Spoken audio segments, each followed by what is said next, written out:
Welcome to Real 10. Welcome to Neurodiversity, Empowering Learning and Employment. And this week, we're going to be reflecting on the season so far. I'm joined by Dr. Lou Kowalski from Cognassist. How are you, Lou? Hi, I'm great. Thank you, Gavin. How are you? Yeah, really, really good. I mean, this week, we're all going to be reflecting on this entire season, really, around on what was it about and why did we go and do it and what was the sort of reason for it. And if it's all right, I was going to kick off with my favourite part because we've covered so many times before on our first around the learner and supporting the learner. And for me, I thought it was really, really important to be supporting the employer because if we were looking at apprenticeships in particular, apprentices are employees. So if we're looking at neurodiverse employees and apprentices, how do we support the employer in supporting that? And how do we help not only the learner, the training provider, the award organisation, but the employer? And I think I sort of my employer hat come on because we went and did a few things in the background before the season started, which was really important to us actually. But how about you, Lou? What was your favourite parts of the season? Do you know, for me, it was the entire adventure that we went on with this. You know, it started off as a cool idea that we were discussing, and it evolved into this magic adventure, really, of a new way of sharing information about this really important topic. So I thoroughly enjoyed the whole of it. Yeah, do you want to do a bit of a reveal? So what was our rationale behind it? Because we were quite considered with this season about what we was experimenting and trying, really. Yeah, we were. We were quite clever about it in the background.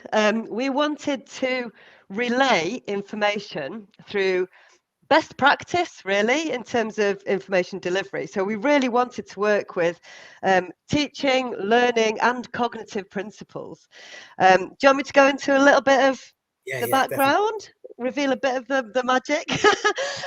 So you'll have noticed, those of you who watched Reel 1 right through till now, will have noticed that we started sort of at the surface level information. So the Yeah, initial reels were quite short and sweet and to the point. And then from episode 3, we ramped it up. So, you know, they became a little bit longer each time until our final episode, which was, can't remember, about 8 minutes, I think. about 8 As minutes we, 20 if I'm being technical about it, 8 but minutes yeah. 20. As we got, you know, into the nitty gritty and the sort of like detail of this important topic, we built on concepts as we went through. We used a lot of recapping and repetition. And Gavin, you were brilliant at linking new concepts back to previous episodes as well, which is absolutely key in imparting new information and retaining it. We left you time in between each episode. So these episodes were released on a weekly basis. So we left you for a week to be able to allow that information to settle. We also supplemented each reel with a short blog so you could read about what was coming before you actually heard it being discussed. So that sort of layering of information is really important to letting new information settle in your mind. What else did we do? We had chunks of information, loads of information was chunked down into basic principles, which actually was quite difficult to do. When you're talking about things like legislation, for example, and the employer's part in, you know, providing reasonable adjustments, that's quite a big topic to whittle down into the basics. But we managed it, I think. And of course, we recorded the sessions.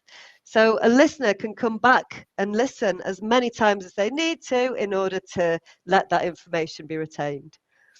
Yeah, no, definitely. And I think what we're trying to do was transform what we were doing with short form content, really. Like you said, we're just building and layering up, really, wasn't it, around what we was doing.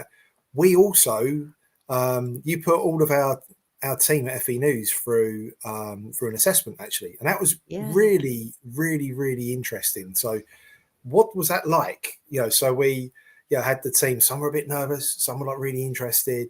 And it just really, for us, helped us be able to start our neuro-inclusive policy as a business as well, which for us is really kind of important. So we sort of tried to build this on our values, really, didn't we? And that was what That's where we're it sort of doing. started. And the feedback we've had has been brilliant. And the different people in the ecosystem it's reached has been really kind of cool. It's been like sort of so many different people.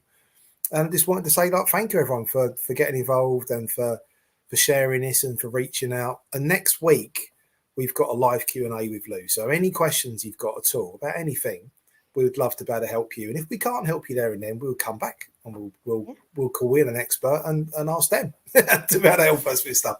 And we wondered if you could come and join us next week. It's going to be the 27th of July, 10 a.m, live Q&A with Lou.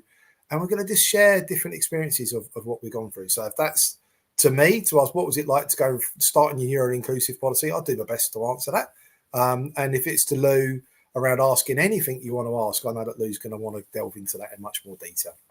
Yeah, absolutely. Feel free to ask about any of the information we discussed in the 9 episodes. Or anything else you might want to talk about in terms of neurodiversity, neuro-inclusive practices, or cognition. Whether you're an educator provider, or an employer, or an AO, an EPAO, or in fact, a learner. Yeah, definitely. We'll see you. We'll get it in camera. See you next week.